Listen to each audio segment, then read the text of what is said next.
It's the first and the last time I let Jeff pass. We can win this f***ing race! The opening races of Season 6 have brought with them drama of varying kinds for the DS Techeetah team. And with the competitiveness of the two drivers heating up on the track, are we on the edge of seeing a team rivalry like we've never seen before in Formula E? I remember this next time you want to play. He had 3% more energy. Yeah, but I don't care, that's my game. Well, let's start by taking a look back at their season so far. The first race of the season didn't go to plan, with problems in qualifying and the race in round 1 in Diriyah.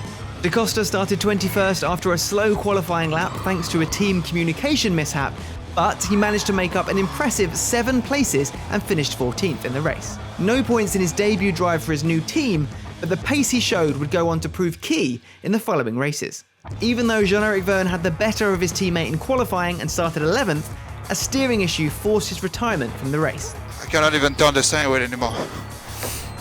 Not the best start for the two DS Techeetah drivers, and not a great start for the team either, who were crowned teams champions last season and were widely expected to be setting the pace in Season 6.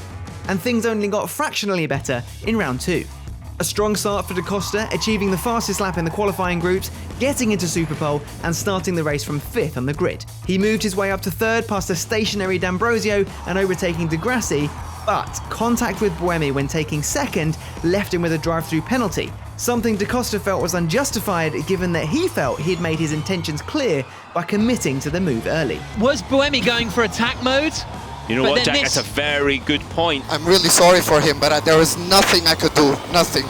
He'd go on to finish 10th, but again, Costa's pace in the black and gold car showed with the fastest lap of the race. Vergne started at the back after a knock in free practice and a disastrous qualifying session, but finished the race in 8th after penalties were applied, 2 places higher than his teammate. The pair left the opening rounds with 1 point separating them, but having been reasonably far apart on the track, we were yet to see how any rivalry or team orders would play out between the two drivers, until Santiago. With the team eager to score points and both drivers desperate to get their respective title challenges back on track, qualifying had to improve.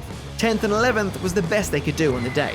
The two drivers worked their way up the field together relatively successfully, but the team spirit on the track wouldn't last for long, and when attack mode strategy came into play, things started getting heated. The battling and eagerness to climb places proved disastrous for Jean-Eric Vergne when contact with Van Dorn would result in damage, holding his teammate up even further and eventually forcing him to retire from the race. Man, Jeff, this is not how a factory driver works, you understand? His car is smoking like he's not moving out of the way. We're on it, we're on it. No, you're not! He's closing the f***ing door! F***ing idiot! It makes no sense to continue, seriously. As That's DNF, Jeff. It will be a DNF. Meanwhile, Costa continued to move up the field, eventually getting himself into the lead towards the end of the race. But more team communication mishaps left Costa with a higher battery temperature than Gunther close behind. The move was made and Costa would have to settle for 2nd or risk overheating his battery and not finishing at all. So wisely, he opted for the points, something that could prove to be decisive come the end of the season.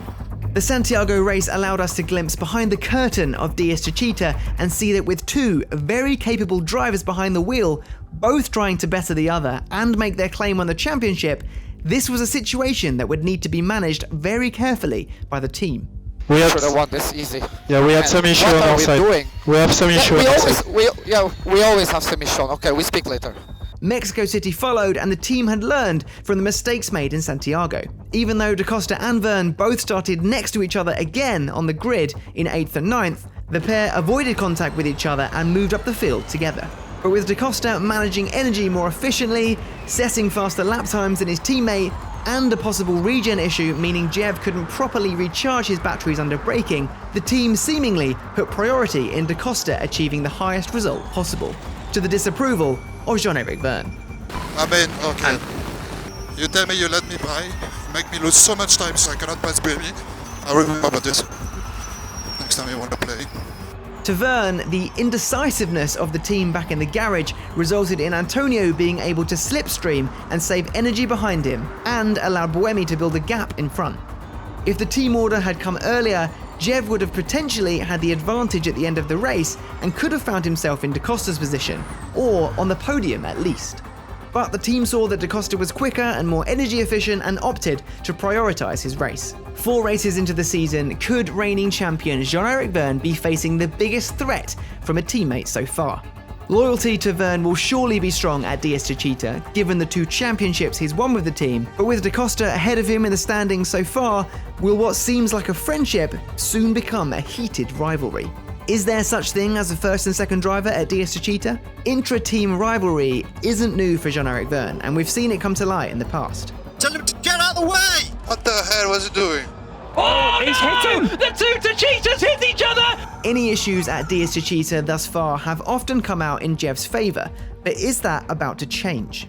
Da Costa has been the more profitable driver for the team so far, and given some of the key aspects of Formula E, such as the sheer unpredictability, the high caliber of driver, and the unforgiving circuits, the championship is always extremely close across the field, and every point matters. So at some point, if they haven't already, the team are going to need to make a call on which driver becomes priority, because if they don't make that decision, or they make it too late, the consequences could be irreversible. On one side of the garage we have Da Costa, 9 places and 23 points better off than his teammate and hungry for his first win at his new team. And on the other side we have Vergne, looking to return to form with a title to retain and part owner of the team. So which driver gets priority? The one with a healthy points advantage and 2 podiums so far this season, or the hyper-competitive 2-time champion who's proved time and time again that he can win races? That is not going to be an easy conversation to have. Could we be on the cusp of the DS Techeetah hierarchy having to make some tough decisions? Or will we see Jev and Antonio going wheel to wheel again, a year on from the moment that saw both BMWs, Da Costa in one of them, come together in Marrakesh and end the race for the team? What on earth has gone on? The first rule, do not take your teammate out. Find out at the Marrakesh E-Prix on Saturday the 29th of February and visit FIA formulae.com/watch to find out how you can watch.